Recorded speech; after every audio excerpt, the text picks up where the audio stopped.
السلام علیکم ورحمۃ اللہ وبرکاتہ۔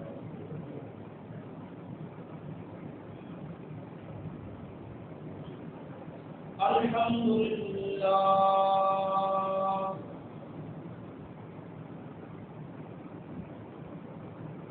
الحمد للہ نحمده ونستعینه ونستغفره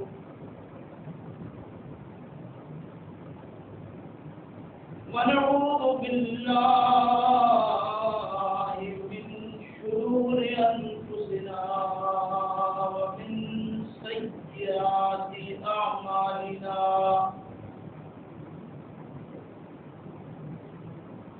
من يهده الله فلا مضل له ومن يضلل فلا هادي له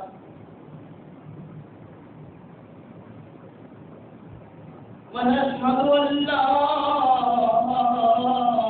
إله إلا الله وحده لا شريك له ونشهد أن محمدا عبده ورسوله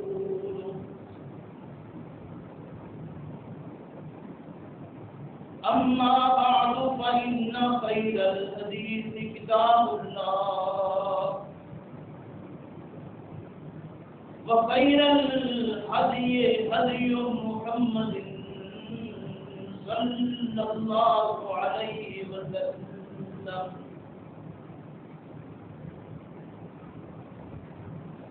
وشر الأمور محدثاتها وكل محدثة بدعة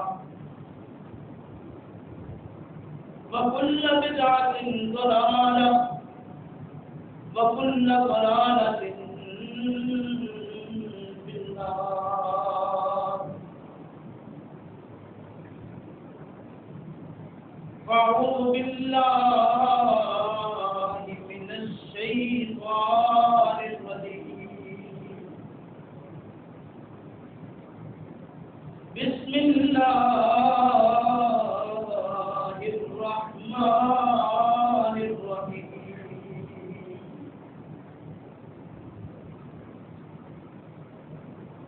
الحق من ربك فلا تكن من الممترين فمن حاجك فيه من بعد ما جاءك من العلم فقل تعالوا ندعو أبناءنا وأبناءكم ونساءنا ونساءكم وأنفسنا وأنفسكم ثم نبتهل فنجعل لعنة الله على الكاذبين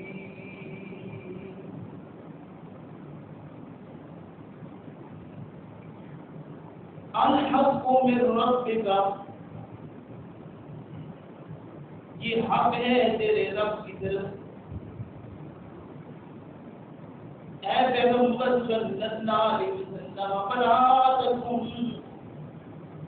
بس مت ہو آپ من الممترین شک کرنے والے فمن حاجک بس جو شخص جھگڑا کرے آپ سے بھی ہے اس بارے میں من بعد ما جاءك من العلم اس بات کے بعد کہ آپ کے پاس حقیقی علم آج کا اللہ کی طرف فقل بس کہہ دیجیے تعالوا ندعو أبناءنا جھگڑا کرنے والوں آؤ بلائیں ہم بیٹوں ہمارے کو اور بیٹوں تمہارے کو ونساءنا ونساءکم عورتوں ہماری کو اور عورتوں تمہاری کو وانفسنا وانفسکم، اور تمہاری کو اور تمہاری کو وانفسکم، وانفسکم، اور تمہاری کو اور تمہاری کو وانفسکم، وانفسکم، اور تمہاری کو اور تمہاری کو وانفسکم، وانفسکم، اور تمہاری کو اور تمہاری کو وانفسکم، اور ہم بھی نفس نفیس شامل ہوں اور تم بھی شامل ہو. ثم نبتهل پھر ہم مبالغہ کریں. فنجعل لعنة الله على الكاذبين بس ہم اللہ کی لعنت جھوٹوں پر. سبحان ربك رب العزة عما يصفون وسلام على المرسلين والحمد لله رب العالمين.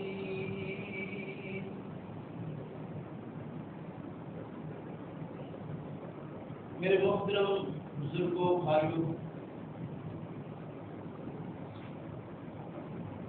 سبق تو ہمارا مسلسل چل رہا ہے اور یہ تسلسل ہمارا اس وقت سورہ آل عمران کی آیت نمبر 60 اور 61 تک پہنچا ہوا ہے.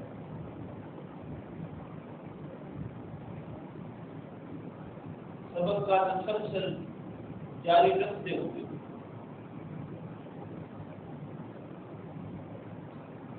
اس ماہ مقدس کے حوالے سے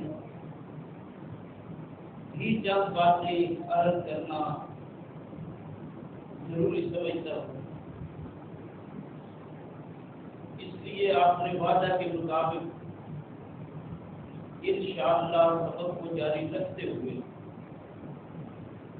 جو اللہ رب کریم نے الفاظ دیے ہیں آج کے سبق میں، ان الفاظ کو بھی شامل کرتے ہوئے اس رمضان المبارک کے حوالے سے بھی چند باتیں آپ کے سامنے عرض کریں. اللہ تبارک و تعالیٰ سے دعا ہے کہ اللہ ہم سب کو اپنی اس کتاب مقدس قرآن کریم کو صحیح معنوں میں سمجھنے کی اور سمجھ لینے کے بعد پیغمبر اسلام صلی اللہ علیہ وسلم کے طریقے کے مطابق ہمیں زندگی گزارنے کی توفیق.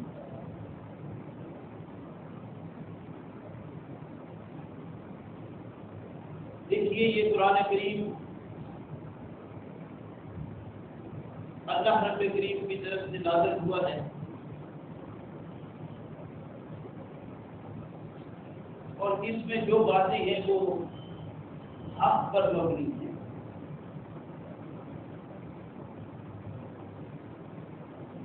اور ان باتوں میں شک کرنا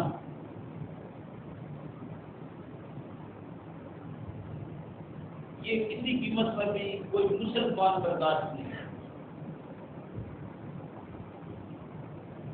بالکل ابتدا جب کی تو شروع میں ہی فرما دیا الف لام میم ذالک الکتاب لا ریب فیہ. یہ ایسی کتاب ہے جس میں شک و شبہ نہیں.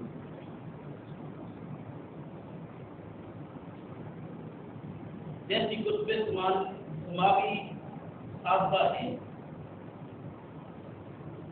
اللہ رب کریم نے ویسے ہی اس قرآن کو بھی نازل فرمایا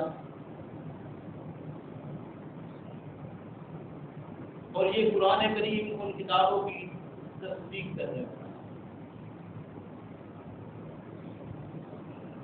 اور جو ان میں باتیں اللہ کی طرف سے موجود تھیں ان کی باتوں میں سے جن باتوں کو اللہ رب کریم نے ایسے میں اسی طریقے سے مناسب سمجھا اسی طریقے سے رہنے دیا اور جس کو چاہا اس کو پردے وقت اور حالات کی مناسبت سے تبدیل کر کے قرآن کریم میں اسی طرح نازل فرما دیے جس طرح.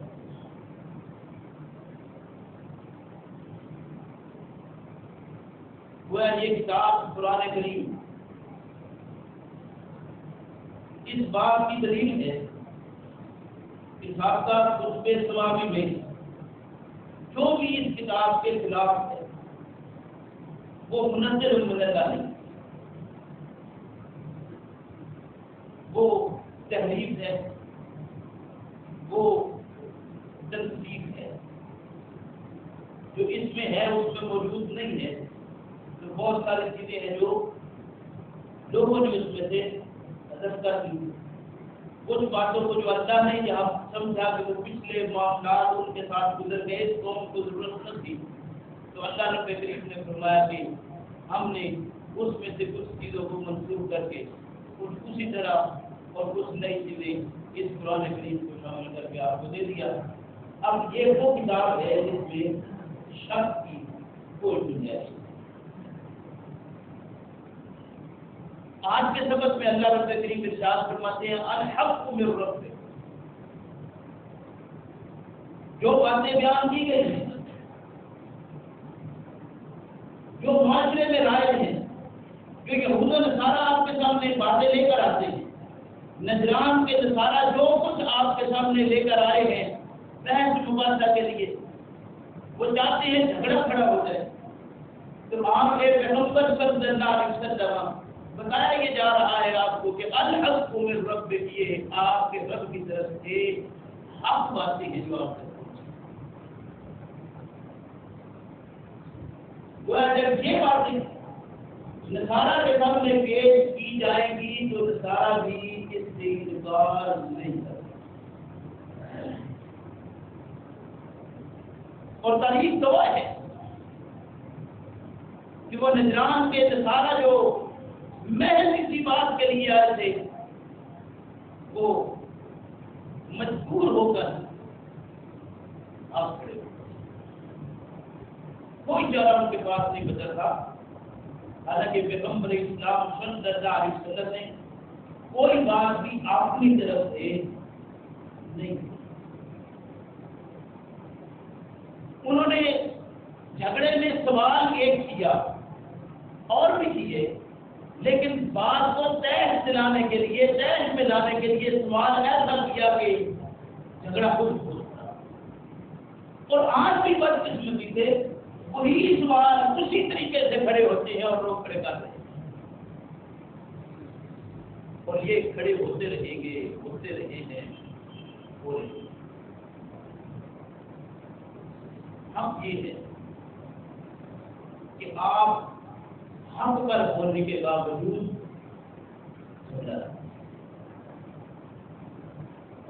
اسلام کی تعلیم یہی ہے، پیغمبر اسلام صلی اللہ علیہ وسلم کی دی ہوئی تعلیمات یہی ہیں کہ حق پر ہونے کے باوجود جھگڑے. الحق من ربک، یہ حق ہے آپ کے رب کی طرف سے. گویا کہ حق باتیں ہیں رب کی طرف سے، جو آیا وہ حق ہی حق ہے، اس میں شک والی گنجائش ہے. یہ قرآن اس ماہ مقدس کے ساتھ اس کا ایک غور کہہ رہا ہے. ماہ صیام میں یہ نازل ہونا شروع، شہر رمضان الذی انزل فیہ القرآن. یہ قرآن ماہ رمضان میں نازل ہونا شروع. تین چیزیں اس میں اللہ رب کریم نے بیان کر دی. فرمایا ہدی للناس، لوگوں کے لیے اس میں ہدایات کی باتیں بیان کر.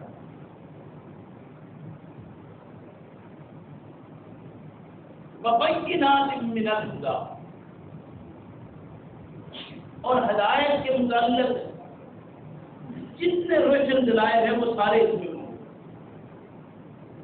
بس فرقان، اور حق اور باطل میں فرق کرنا بھی اس کتاب کے اندر.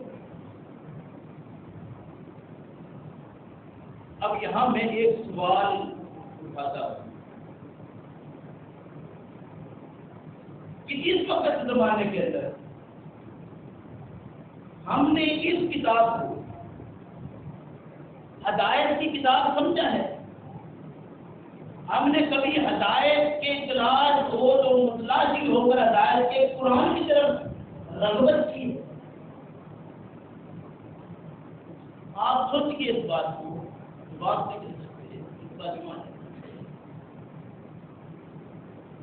اور گھر جا کر بھی سوچیے، آرام کے وقت بھی کبھی سوچئے کہ کیا ہم نے ہدایات کی تلاش ہو کہ ہمیں ہدایت چاہیے تو ہم ہدایت کے لیے کیا اس کتاب اللہ کی طرف رغبت کرتے ہیں؟ کتنی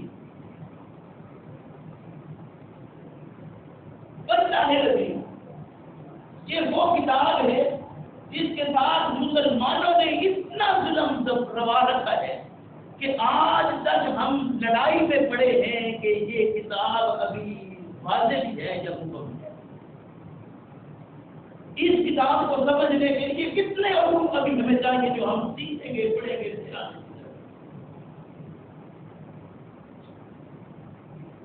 یہ عربی میں ہے، اس کا ترجمہ سیکھیے، اپنی زبان میں اس کو چاہیے سمجھنے کی کوشش کیجیے، پھر دیکھیے کہ یہ کتاب ہدایت ہے یا نہیں ہے۔ لیکن ہم نے کبھی اس کی طرف توجہ ہی نہیں دی، ہم نے اس کتاب کو رکھا ہے تو صرف ثواب۔ لائیے کوئی ایک ایسی آیت بتلا دیجیے جس میں اللہ رب کریم نے یہ ارشاد فرمایا ہو کہ یہ قرآن آپ کو ثواب میں دے گا۔ ہے تو بتائیے، ہمیں بتایا گیا کہ یہ الف لام میم کہنے سے 30 نیکیاں ملتی، لیکن جس نے یہ بتایا اس کی زبان عربی تھی یا اردو؟ اگر اس کی زبان عربی تھی، اس نے عربی میں آپ کو بتایا، سیکھنا حق تھا اپنی زبان۔ ہاں کوئی سیکھے پھر دیکھے کہ اس کو یہ نیکیاں جو رسول اللہ صلی اللہ علیہ وسلم نے فرمایا ملتی ہیں، لیکن ہم نے اس کو رکھا صرف ثواب۔ مردے پر پڑھ لیجیے، اس کی تلاوت کر لیجیے، ہاتھ پھیر کر آنکھوں پر جسم پر لگا لیجیے، مرنے والا ہے تو یاسین پڑھ لیجیے اس کے قریب بیٹھ کر۔ میرے بھائی یہ باتیں بالکل اپنی جگہ درست ہیں، ان کا اعتراض ہے، لیکن سمجھنا تو یہ ہے کہ ان چیزوں کا مقصد کیا ہے، کیوں کرنا ہے؟ صرف طوطے کی طرح ہٹ کر اس کو پڑھ لینا تو جہاں ہم نے یہ باتیں پڑھی وہاں یہ کیوں نہ پڑھا کہ سیدہ عائشہ صدیقہ رضی اللہ عنہا فرماتی ہیں کہ پیغمبر اسلام صلی اللہ علیہ وسلم رات کی نماز جسے تہجد آپ کہتے ہیں، جسے قیام رمضان آپ کہتے ہیں، قیام اللیل آپ کہتے ہیں، جسے وتر کہتے ہیں آپ، اگر آپ کو برا نہ لگے تو میں بھی کہتا ہوں، یہ ایک نماز ہے تعلیم جس کا تعلق آدھی رات کے بعد رکھا پیغمبر اسلام صلی اللہ علیہ وسلم نے، اور آپ کے صحابی ابو بکر صدیق رضی اللہ عنہ کے پورے دور خلافت میں اور اوائل امت یا اوائل خلافت سیدنا عمر رضی اللہ عنہ میں یہ اسی آدھی رات کے بعد ہی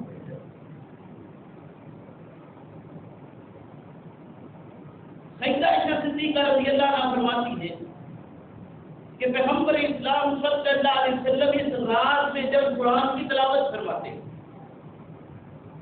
تو آج ایک آیت کو پڑھتے پھر اس کو دہراتے پھر دہراتے اور دہراتے جاتے۔ فرماتی ہے کہ ایسا مجھے محسوس ہوا کہ شاید اللہ کے پیغمبر صلی اللہ علیہ وسلم آگے بھول گئے ہیں اگلی آیت کیا ہے، اتنی بار اس کو دہراتے۔ پوچھا گیا تو فرمایا کہ میں جتنا پڑھتا تھا مضمون، جتنا اس کو تلاوت کر رہا تھا مضمون کھلتے جا رہے تھے، یعنی محمد رسول اللہ صلی اللہ علیہ وسلم جس کے دل پر یہ نازل ہوا وہ اس قرآن کو پڑھے ایک ایک آیت پر مضمون کھلے، لیکن ہم صرف سبق اللہ میں سمجھ کی توفیق عطا فرمائے کہ یہ ہے قرآن کریم نے وضاحت کی، یاد رکھو کہ یہ پڑھنا اس وقت تک پڑھنا ہے ہی نہیں جب تک اس کی سمجھ میں نہ ہو پڑھ سمجھ ہی نہ آئے پتہ ہی نہ ہو کیا کر اللہ سمجھ کی فرمایا کہ الحق من رب یہ آپ کے رب کی طرف سے حق ہے فلا تکن من الممترین بس آپ شک کرنے والوں میں نہ شک نہ کریں پتہ نہیں یہ بات درست ہوئی کہ نہیں یہ جو ہم نے مضمون پڑھا ہے یہ درست ہے یعنی کوئی شک کی گنجائش شک یہ ممترین ہے ممترین کا مادہ ہے میم را اور جا میم را اور جا جیسے غیر کا ہے نا را یا اور با لا رہے گا کی شک ہے وہ ایسے ہی ممترین کا مادہ ہے میم را اور جا اس کے مادے میں جو الفاظ استعمال ہوئے ہیں یم ترون کم ترون ممترین مریتن اس طرح کے جو الفاظ ہیں وہ قرآن کریم میں اس مادہ سے بنے اور اس کا جو مفہوم بیان کیا گیا ہے وہ یہ ہے کہ کسی مسلمہ بات کو کسی مسلمہ حقیقت کو ظنی باتوں سے شکوک و شبہات میں مبتلا کسی مسلمہ بات کو ظنی باتوں سے شکوک یعنی ظن شک کے مادے میں لے کر شک میں ان کو ڈال دینا وہ باتیں جو مسلمہ حقیقت ہیں یعنی وہ باتیں جو حقیقت صحیح ہیں ان کو شک کے زمرے میں اگر لیا جائے کان نے یہ کمال اپنے پر کہ پتہ نہیں کہ ایسا ہوگا یا نہیں ہوگا پتہ نہیں ایسا ہو کہ ایسا ہو وہ باتیں جو مسلمہ حقیقت ہوں انہیں ظن کمال کی بنیاد پر مشکوک کر دینا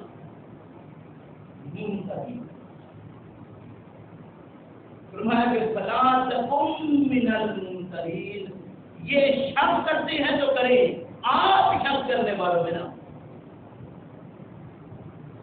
شک کرنا ہر لحاظ سے برا ہے شک کرنا ہر لحاظ سے برا ہے اور اس مہینے کے حوالے سے بھی میں ساتھ بات عرض کروں شک کی پیغمبر اسلام صلی اللہ علیہ وسلم نے ارشاد فرمایا عن ابي هريره رضي الله عنه قال رسول الله صلى الله عليه وسلم اياكم والظن فان الظن اكذب الحديث شک سے بچو اياكم والظن فان الظن اكذب الحديث یہ شک جو ہے یہ جھوٹی باتوں سے اکذب الحدیث بری باتیں جھوٹی باتیں جو گھڑی ہوئی باتیں ہیں یہ شک کی بنیاد کیا ہے گھڑی ہوئی باتیں یہ پیغمبر اسلام صلی اللہ علیہ وسلم کا فرمان ہے یہ بخاری اور مسلم دونوں میں پھر اس حوالے سے ایک لمبی حدیث ملتی ہے جس میں چند جملے میں آپ کے سامنے عرض کروں پیغمبر اسلام صلی اللہ علیہ وسلم نے ارشاد فرمایا کہ لوگوں بلا تحسسوا بلا تجسسوا بلا تناجشوا بلا تحاسدوا بلا تباغضوا بلا تدابروا 6 جملے پیغمبر اسلام صلی اللہ علیہ وسلم نے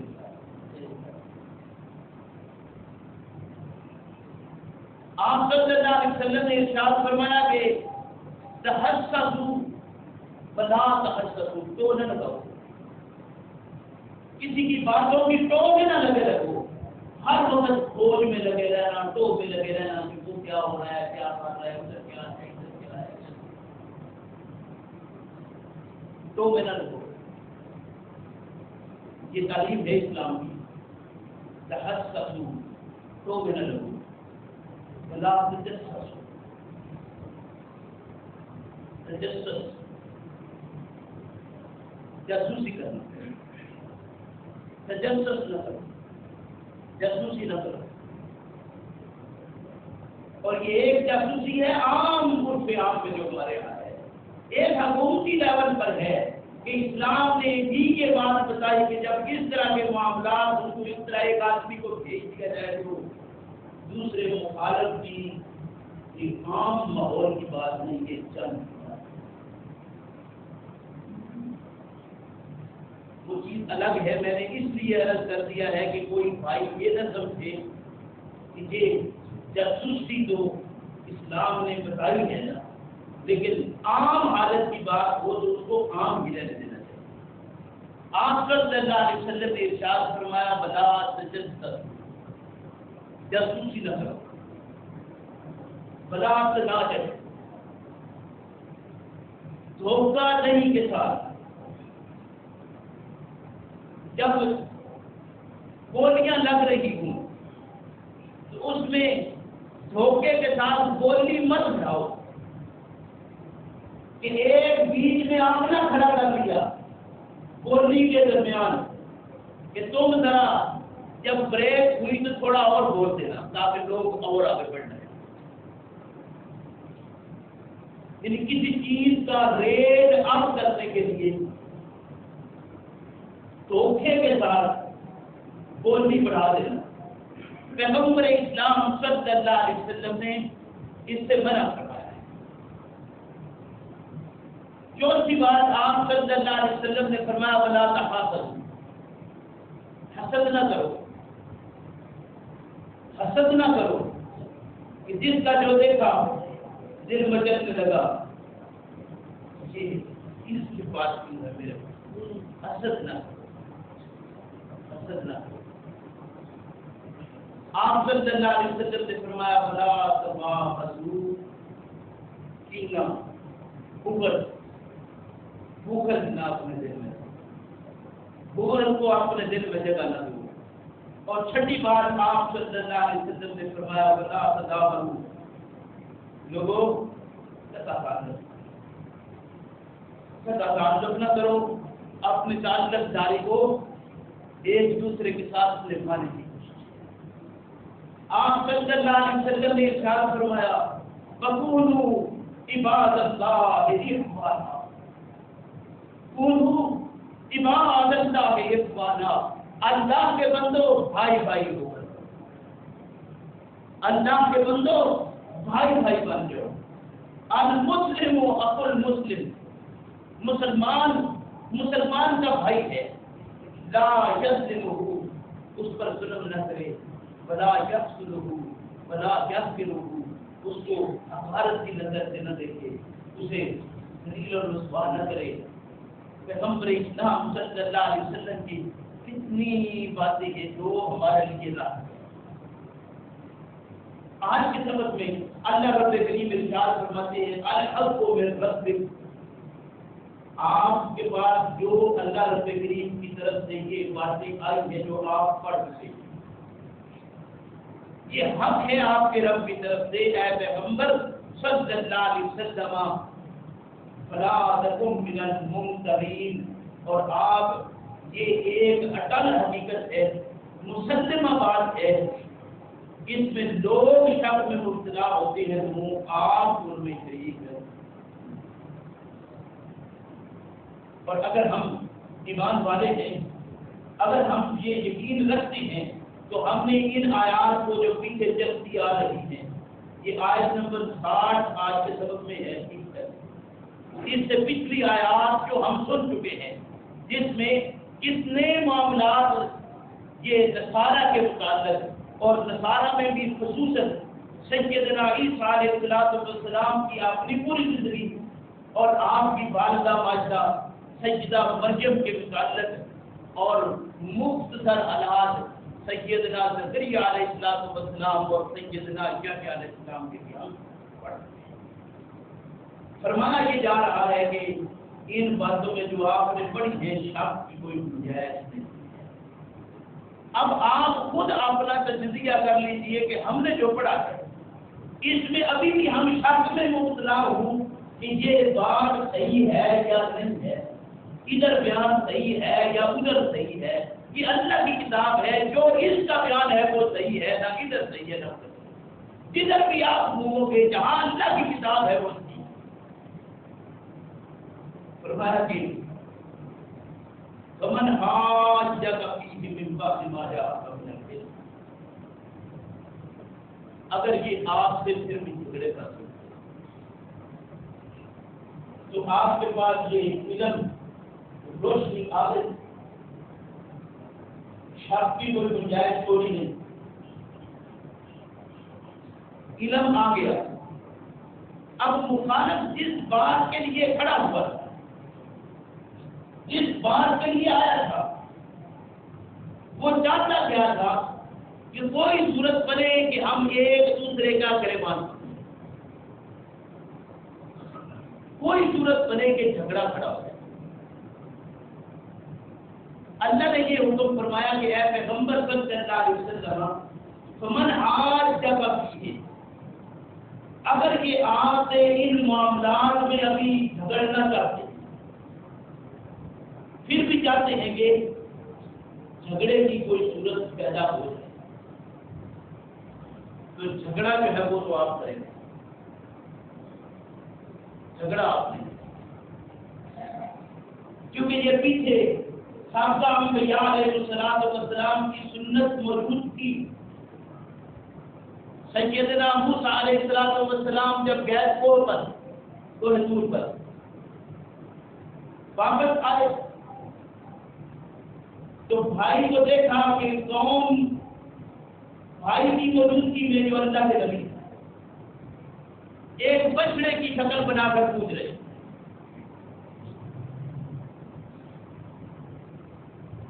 جب بھائی نے پکڑا داڑھی سے سر کے بالوں سے،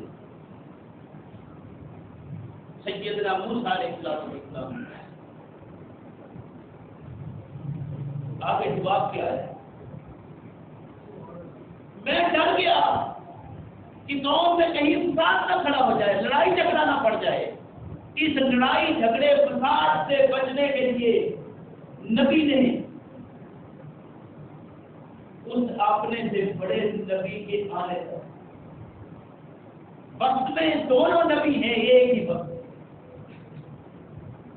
موسیٰ اور ہارون دونوں نبی۔ سیدنا ہارون علیہ السلام نے وقتی طور پر موسیٰ علیہ السلام کے آنے تک شرک کو برداشت کر لیا، لیکن جھگڑا ہوا۔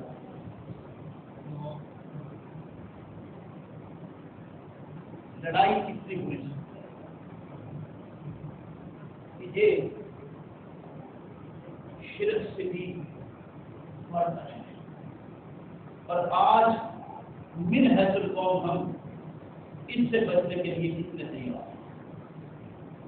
ہم تو چاہتے ہیں کہ کوئی صورت کھڑی ہو جھگڑے کی۔ اللہ رب کریم نے آج کے سبق میں آیت نمبر 61 کو آپ پڑھیے، زبردست بات ارشاد فرمایا کہ فمن حاجک فیہ، اگر یہ اس کے باوجود کہ آپ کے پاس علم آ گیا ہے، بعد ما جاءک من العلم، علم آ جانے کے بعد پھر یہ چاہتے ہیں جھگڑے کی کوئی ضرورت ہو، آپ کو کیا لگتا ہے؟ گویا جھگڑے کی کوئی ضرورت تو پیدا کی نہیں جا سکتی، کیا کریں گے؟ فَقُلْ تَعَالَوْا نَدْعُ أَبْنَاءَنَا وَأَبْنَاءَكُمْ،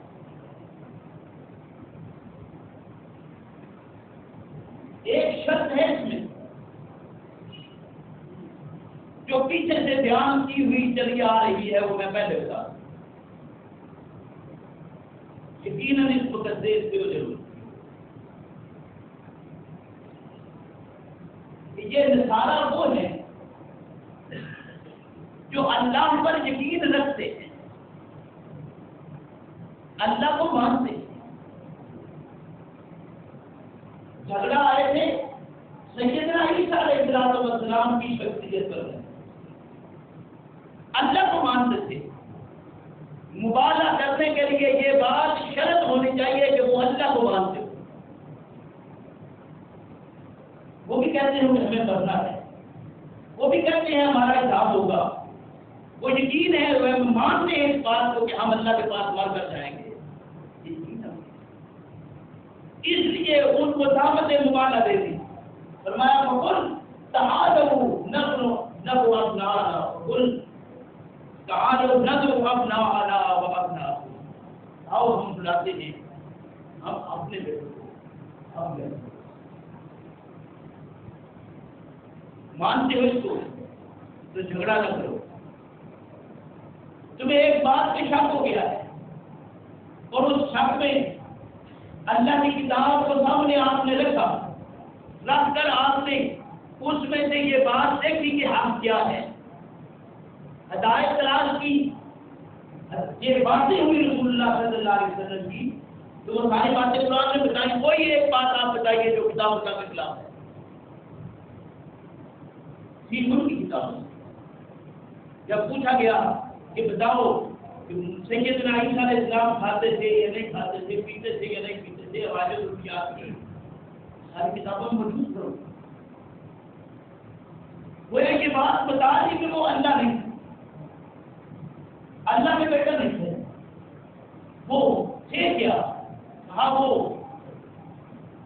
اسی طرح سے جیسے آدم ہے, انسان کی طرح اللہ رب کریم نے ان کو بنایا ہے, انسانوں میں انسان ہے.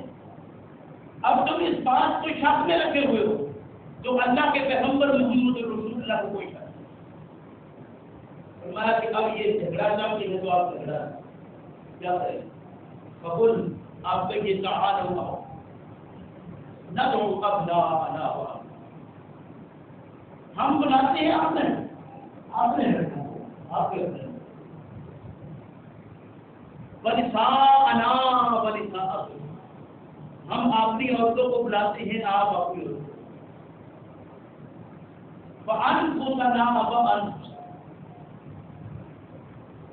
ہم خود بھی اس میں شامل ہوں گے اور آپ بھی اس میں شامل ہوں گے. صرف عورتیں اور بچے نہیں بنوانے, صرف ان کے لیے بد دعا نہیں کرنی, صرف ان کے لیے اللہ کی لعنت کی دعا نہیں کرنا, بلکہ ہم خود بھی اس میں شامل ہوں گے, آپ بھی. اور آؤ مل کر کیا کرتے ہیں. فرمایا کہ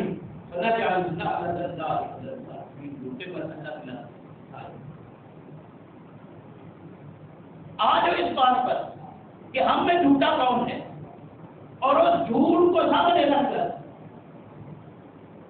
جھگڑا نہیں, مبالغہ. یاروں میں سے آج ہم تو شاید ہو بیٹھے.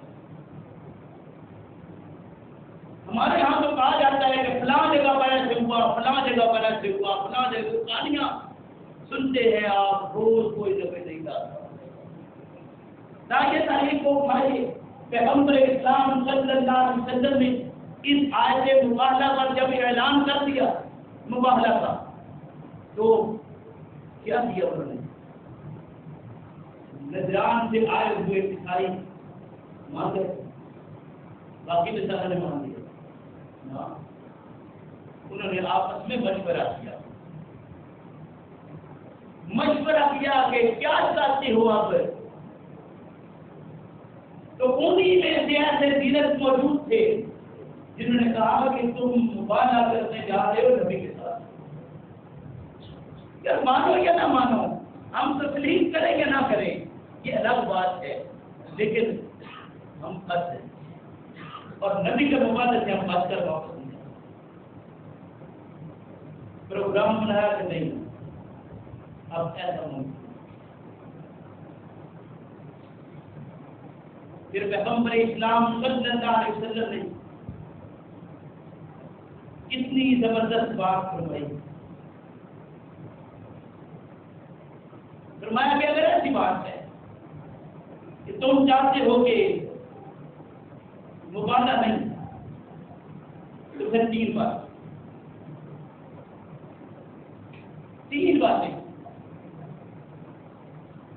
ہمارے ہم کہتے ہیں اسلام کہتے کے دور پر آیا ہے، اسلام تلوار سے آیا ہے۔ میں پوچھتا ہوں یہ واقعہ کب کا ہے؟ یہ مدینہ ترجمہ کا واقعہ ہے، مکہ کا نہیں ہے۔ پیغمبر اسلام صلی اللہ علیہ وسلم کے پاس حکومت آ چکی ہے، اور حکومت اس کے بن جانے کے باوجود پیغمبر اسلام صلی اللہ علیہ وسلم نے تین باتیں ارشاد فرمائی۔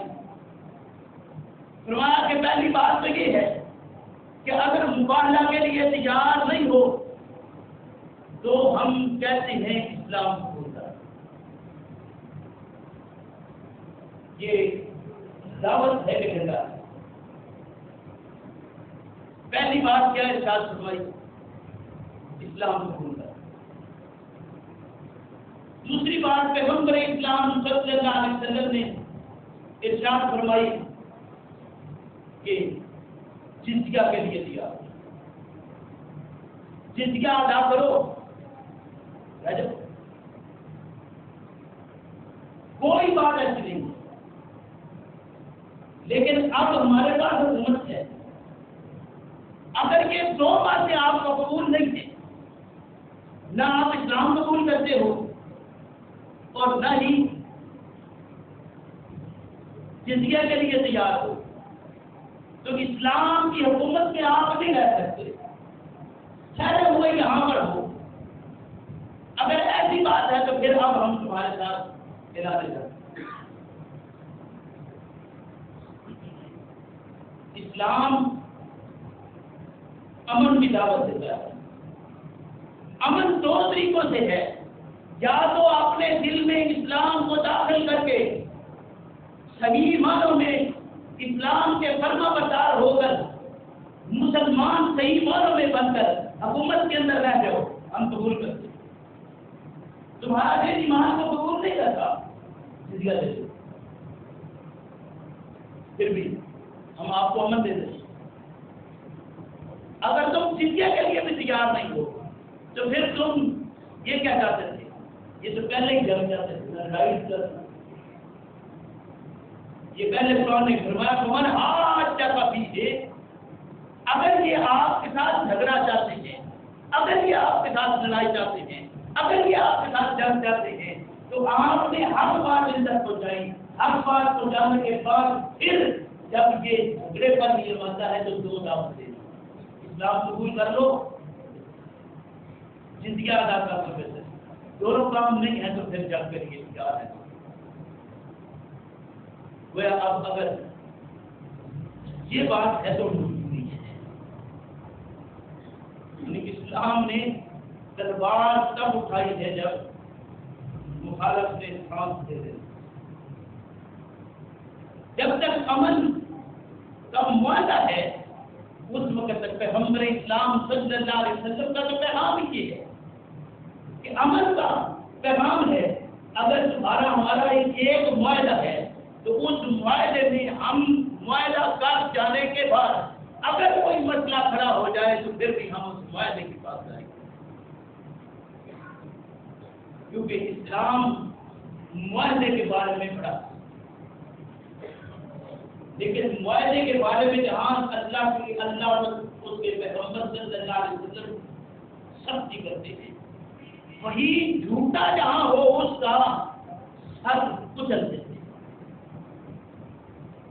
اسلام نے بڑی بڑی چیزوں کو برداشت کیا لیکن جھوٹ کو نہیں۔ پیغمبر اسلام صلی اللہ علیہ وسلم کے پاس ایک ساتھیوں میں آ گیا، نیا مسلمان ہوا، یا رسول اللہ صلی اللہ علیہ وسلم کلمہ پڑھ چکا ہوں، لیکن اتنی گناہوں کی لت ہے چھوڑ نہیں سکتا، ہر برائی میرے میں موجود ہے، چھوڑنا مشکل ہے، کیا کروں؟ آپ صلی اللہ علیہ وسلم نے ارشاد فرمایا کوئی بات نہیں، پریشانی گناہ کرتے ہو، غلطیاں کرتے ہو، برائیاں کرتے ہو، ساری کرو، میں بھی یہ چھوڑ یا رسول اللہ صلی اللہ علیہ وسلم ایک چھوڑ دو، ایک چھوڑ دو یا رسول اللہ صلی اللہ علیہ وسلم فرمائیے کیا ہے؟ فرمایا جھوٹ چھوڑ دو، جھوٹ چھوڑ دو، کیونکہ اسلام نے جھوٹ کو برداشت نہیں کیا، جھوٹ کو اسلام نے برداشت نہیں کیا۔ اگر آپ سوچیے تو جس کا آگ کے نچلے حصے میں مقام ڈالا ہے اس نے کیا کیا ہے؟ جھوٹ ہی تو بولا ہے۔ اس نے کلمہ پڑھا لا الہ الا اللہ محمد رسول اللہ، اسلام میں داخل ہوا، اسلام میں داخل ہونے کے باوجود اس نے اسلام والے کام نہیں کیے، منافق ٹھہرا، منافق ہوا تو آپ کے نچلے بولا ہے کیا کیا ہے؟ جھوٹ ہی تو بولا ہے۔ یعنی اسلام نے جھوٹ کو ہاں صفر بھی اس کے بعد رکھا ہے۔ منافقت اتنی بری چیز ہے اور منافقت جھوٹی جھوٹ ہے، اس سے دعا ہے۔ آئیے ذرا پیغمبر اسلام صلی اللہ علیہ وسلم کا فرمان پڑھ لیجیے، کیونکہ آج کے سبق کی جو آخری جملہ ہے وہ کیا ہے؟ فرمایا ثم نبتهل فنجعل لعنة الله على الكاذبين۔ اگر ایسی بات ہے تو آئیے اکٹھے ہو کر مباہلہ کیجیے، اور مباہلہ میں کیا کہنا ہے کہ جو جھوٹا ہے اس پر اللہ کی،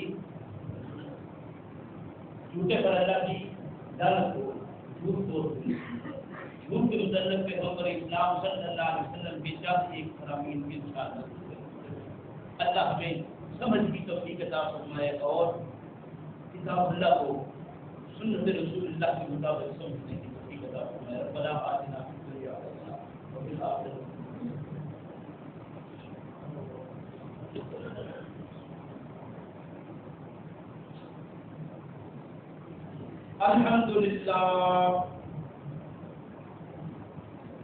الحمدللہ نحمده ونستعینه ونستغفره ونعوذ بالله من شرور انفسنا ومن سیئات اعمالنا، من يهده الله فلا مضل له ومن يضلل فلا هادي له، ونشهد ان لا اله الا الله وحده لا شريك له، ونشهد ان محمدا عبده ورسوله، اما بعد فان خير الحديث كتاب الله وخير الهدي هدي محمد صلى الله عليه وسلم، وشر الامور محدثاتها وكل محدثة بدعة وكل بدعة ضلالة وكل ضلالة في النار۔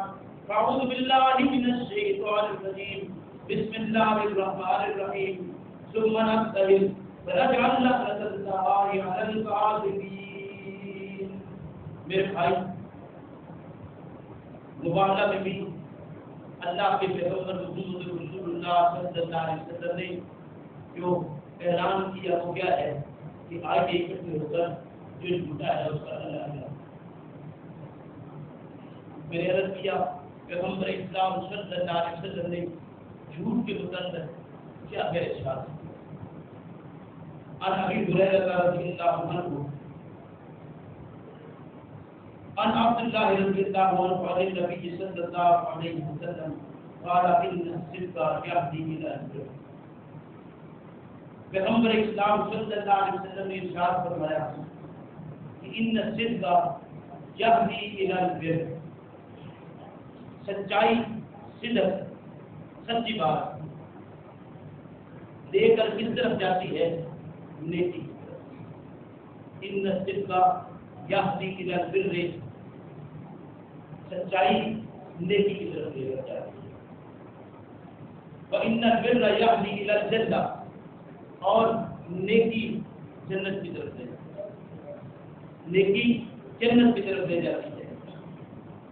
وَإِنَّ الرَّجُلَ لَا يُصَدِّقُ حَتَّى يَكُونَ صِدِّيقًا، اور جب انسان سچ ہی سچ بولتا ہے تو ایک وقت ایسا آتا ہے کہ اسے صدیق لکھتی ہے، سچے لوگوں میں لکھ دیا جاتا ہے، جس کے متعلق قرآن نے کہا من النبیین والصدیقین والشہداء والصالحین، یہ صدیقین میں لکھ دیا جاتا ہے۔ جو بندہ حق کا مطلقی ہوتا ہے، حق کا پرچارک ہوتا ہے اور خط نیکی کی طرف لے جاتا ہے، نیکی جنت کی طرف لے جاتی ہے، اور جب انسان خط ہی خط بولتا ہے تو صدیق لکھ لیا جاتا ہے، اور یہ صدیق اللہ کے فضل و کرم سے انبیاء کے ساتھ پیغمبر اسلام صلی اللہ علیہ وسلم نے فرمایا وَإِنَّ الْكَذِبَ يَهْدِي إِلَى الْفُجُورِ وَإِنَّ الْكَذِبَ يَهْدِي إِلَى الْفُجُورِ، اور جھوٹ برائی کی طرف لے جاتا ہے، جھوٹ برائی کی طرف لے جاتا ہے، وَإِنَّ الْفُجُورَ يَهْدِي إِلَى النَّارِ، اور برائی انسان کو آپ کی طرف سے، برائی انسان کو آپ کی طرف لے جاتی ہے۔ فرمایا وَإِنَّ الرَّجُلَ لَيُكْذِبُ حَتَّى يَكْتُبَ عِندَ اللَّهِ كَذَّابًا، اور جب انسان جھوٹ پر جھوٹ بولتا ہے تو ایک وقت آتا ہے جسے کذاب لکھ دیا جاتا ہے، اور کذاب آپ جانتے ہیں کہ وہ جیسے ہم کہتے ہیں وہ دجال ہے، کذاب ہے، اور صدیق کا اپوزٹ، صدیق کا مخالف، صدیق کا دوسری سائڈ، ایک طرف سچا ہے تو دوسری طرف جھوٹا، تو یہ جھوٹا لکھ دیا جائے تو تمام ایندھن بن گئے جھوٹا۔ یہ صحیح بخاری ہے اور حدیث نمبر ہے 6094۔ پھر ابو ہریرہ رضی اللہ عنہ سے روایت ہے ان رسول اللہ صلی اللہ علیہ وسلم آیت المنافق ثلاث، تین منافق کی نشانیاں بیان کرتے ہوئے پیغمبر اسلام صلی اللہ علیہ وسلم نے ان کی ارشاد فرمایا، جس میں پہلا ہے اذا حدث كذب، جب بات کرتا ہے بات کرے تو جھوٹ بولے، یہ منافق کی نشانیوں میں ہے، اور منافق کے متعلق آپ سن چکے ہیں وہ آپ کے حصے ہیں، گویا آگ سے نجات کی کوئی ضرورت نہیں، یہ جھوٹا بات کرے تو جھوٹ بولے، بات کرے تو جھوٹ بولے، کھل کر جھوٹ بولے اور کہے کہ ہاں یہ ہے، پھر جھوٹ بول کر خوش ہو، لوگوں میں بیٹھے خوش ہو کر بتائے کہ ہاں یہ جھوٹ بولا، پھر جھوٹ بولتا ہے اور اللہ محفوظ فرمائے یہ جہنم میں لیتا ہے، جھوٹ سے بچیے۔ پھر پیغمبر اسلام صلی اللہ علیہ وسلم نے جھوٹ ارشاد فرمایا کہ لڑائی جھگڑا ختم کر دیجیے، جنت کے اندر ایک گھر، لڑائی جھگڑے آپس میں ختم کر دیجیے، جنت کے ایک گھر کا دامن پیغمبر اسلام صلی اللہ علیہ وسلم نے کہا۔ پھر آپ صلی اللہ علیہ وسلم نے ارشاد فرمایا اسی مقام پر کہ ہنسی اور مذاق میں بھی جھوٹ نہ بولے، ہنسی اور مذاق میں بھی جھوٹ نہ بولے۔ میں ان پیغمبر اسلام صلی اللہ علیہ وسلم جنت میں ایک گھر کے سامنے، میرے بھائی یہ نمازیں کے روزے یہ قیام اس مقصد کے لیے ہے، مقصد تو یہی ہے کہ ہم کسی بھی طریقے سے قیامت کے دن جنت کے لوگ ہیں۔ اگر صحیح معنوں میں مقصد یہی ہے تو جھوٹ سے بچیے۔ پیغمبر اسلام صلی اللہ علیہ وسلم کے فرمان میں آگے، اور آپ کا فرمان کیا ہے کہ جھوٹ سے بچیے، جنت میں ایک گھر مانند۔ پھر آپ صلی اللہ علیہ وسلم نے کے ساتھ فرمایا واقعہ کہتے ہیں کہ میں نے پیغمبر اسلام صلی اللہ علیہ وسلم کو یہ فرماتے ہوئے سنا، وَيْلٌ الَّذِي يُحْدِثُ فَيُكَذِّبُ لِيَذْهَبَ بِهِ الْقَوْمُ وَيْلٌ لَهُ۔ آپ صلی اللہ علیہ وسلم نے ارشاد فرمایا وَيْلٌ الَّذِي، ہلاکت ہے اس شخص کے لیے، ہلاک ہو گیا وہ شخص یحدث فیکذب لیذهب به القوم، جو بندہ قوم کو خوش کرنے کے لیے جھوٹ بولتا ہے، جو بندہ لوگوں کو خوش کرنے کے لیے جھوٹ بولتا ہے اس بندے کے لیے ہلاکت۔ وَيْلٌ الَّذِي، ہلاکت ہے اس شخص کے لیے جو کیا کرتا ہے، یحدث فیکذب لیذهب به الناس، لوگوں کے قوم کو خوش کرنے کے لیے جھوٹ بولتا ہے۔ آج یہ جتنے اسٹیجوں پر کھڑے ہونے والے ہیں، یہ ابھی موسم آ رہا ہے آپ کا، اس موسم میں آپ دیکھیں گے کہ لوگ کس طرح عوام کو خوش کر دینے کی اور پھر اس کو چھوڑیے ہر وقت معاشرے کے اندر ہم کس طرح جھوٹ اور جھوٹ ہی کا سہارا لیتے ہیں، اور ہمارے یہاں پنجابی کا محاورہ ہے یعنی جھوٹ ہی جھوٹ رہ گیا، اس کے سوا کوئی بات ہی نہیں رہے، ہر مقام پر جھوٹ ہے، مسجدوں میں جھوٹ ہے، باہر نکلے جھوٹ ہے، سودا بیچتے ہوئے جھوٹ ہے۔ بھائی پیغمبر اسلام صلی اللہ علیہ وسلم کی طرف سے وعید سنیے، وعید اللہ ہلاکت ہے اس شخص کے لیے۔ آج جب اللہ کے پیغمبر نے یہ بات فرمائی صلی اللہ علیہ وسلم نے کیا ابھی کہہ رہا میں ایک بار نہیں فرمایا وعید اللہ وعید اللہ وعید اللہ، 3 بار آپ نے ارشاد فرمایا صلی اللہ علیہ وسلم نے، ہلاکت ہے اس شخص کے لیے، ہلاکت ہے اس شخص کے لیے، اور ہلاکت ہے اس شخص کے لیے۔ یہ جھوٹ کتنی بری چیز ہے۔ اللہ ہم سب کو اس بات کی توفیق عطا فرمائے کہ ہم جھوٹ کا سہارا سچ بولیں، سچ ہی اصل چیز ہے۔ اللہ مجھے بھی آپ کو بھی سمجھ کی توفیق عطا فرمائے۔ اللہ یہ چند ایک باتیں نہیں ہے، کام کو اترنے کی بات کرنے کی ہفتے میں شروع ہو رہا ہے، تو اس بات پہ اترنے یہ بات یاد رکھیے کہ جس بندے میں آپ احتساب کرنا چاہتے ہیں وہاں خود کا جمع ہونا چاہیے، کیونکہ جمع بھی کرتے ہیں کہ احتساب سنت ہے، تو آپ سنت کی ادائیگی کے لیے برس کا اختیار اور بلا ضرورت مت طریقہ جان، اس لیے ایک تو جامع مسجد کا ہونا ضروری ہے، وہ مسجد جہاں خود کا جمع۔ اور دوسری بات خواتین کے لیے بھی پیغمبر اسلام صلی اللہ علیہ وسلم کے آپ کے زمانے میں بالکل واضح احادیث موجود ہیں کہ خواتین کا احتساب بھی کرنا، خواتین کا احتساب بھی گھر میں نہیں ہے، یہ احتساب کرنا چاہیے تو مسجد اس کے لیے ہے، اور یہ اللہ رب العزت نے قرآن میں ارشاد فرمایا۔ دوسری بات صدقۃ الفطر کے حوالے سے عرض کرنا ہے، صدقۃ الفطر کی نماز سے پہلے ہے، ابھی اس میں وقت تو موجود ہے، لیکن اس وقت ماحول اور معاشرے کے مطابق اس کی بس 100 روپیہ ہے۔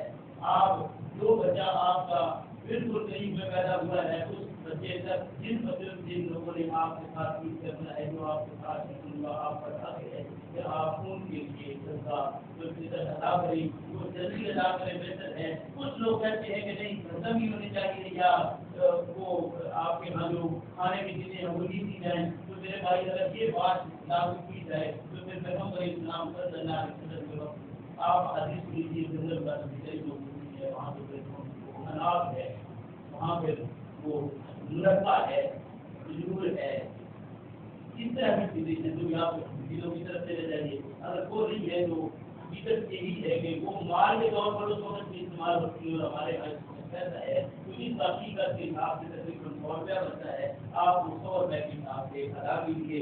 اور تیسرا ہے بیمار ہمارے کچھ کا بھی پتہ چلا ہے، ایک ہمارے دوست ہیں جو جہاں دوست وہ بیمار ہیں، اللہ تعالیٰ ان کی صحت سے اور ایک ہمارے بھائی ہیں ان کی والدہ بیمار ہو گئے تھے، دعا کرے والدہ کے لیے، اور بہت سی بات کے لیے کافی لوگ اس طرح سے آپ کی دعا کریں جو انشاءاللہ بات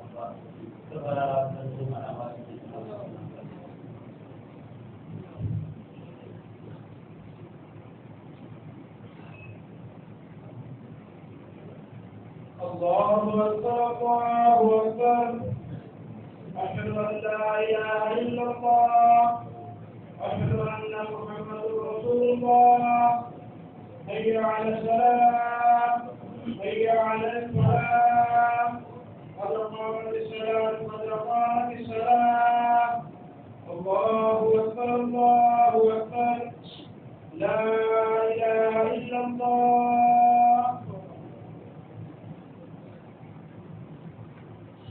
چاہیے دعا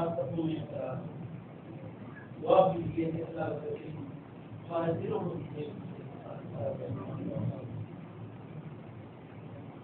اللہ اکبر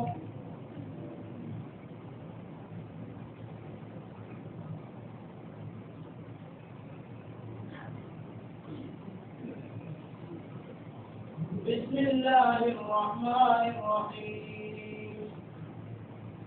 الحمد لله رب العالمين الرحمن الرحيم مالك يوم الدين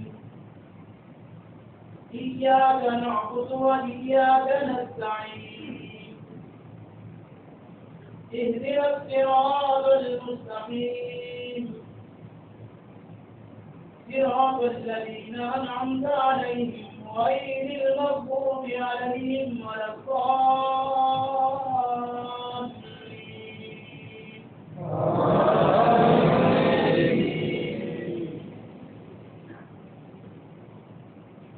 فذكر إن نفعت الذكرى سيذكر من يخشى ويتجنبها الأشقى الذي يصلى النار الكبرى ثم لا يموت فيها ولا يحيا قد أفلح من تزكى وذكر اسم ربه فصلى بل تؤثرون الحياة الدنيا والآخرة خير وأبقى إن هذا لفي الصحف الأولى صحف إبراهيم وموسى الله أكبر.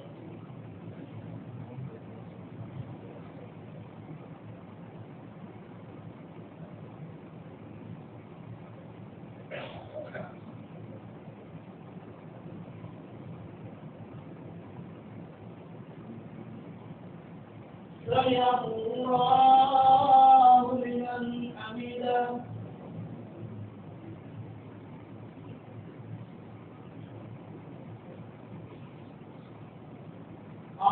الله أكبر.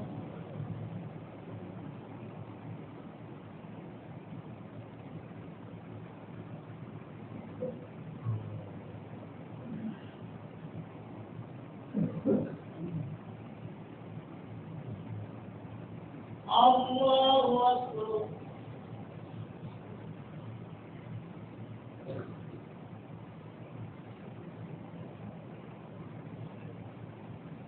الله أكبر.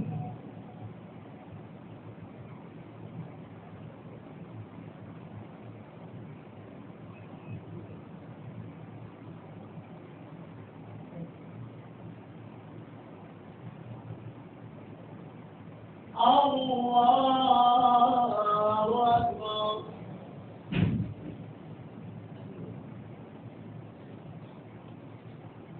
بسم الله الرحمن الرحيم الحمد لله رب العالمين الرحمن الرحيم مالك يوم الدين إياك نعبد وإياك نستعين اهدنا الصراط المستقيم صراط الذين أنعمت عليهم غير المغضوب عليهم ولا الضالين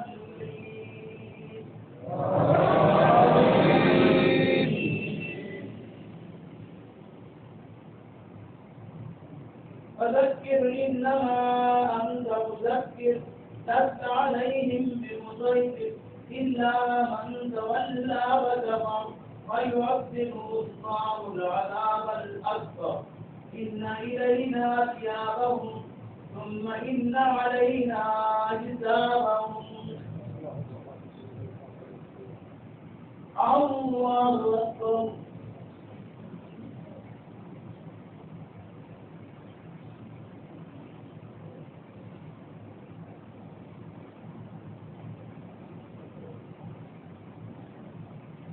سمع الله لمن حمده.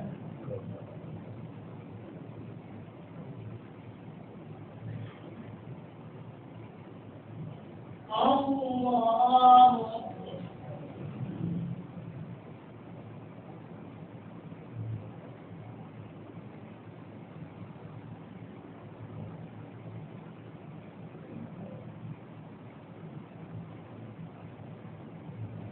الله أكبر.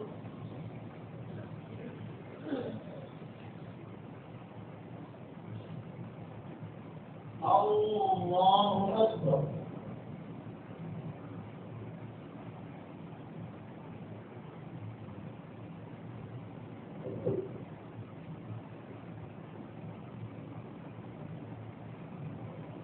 الله أكبر.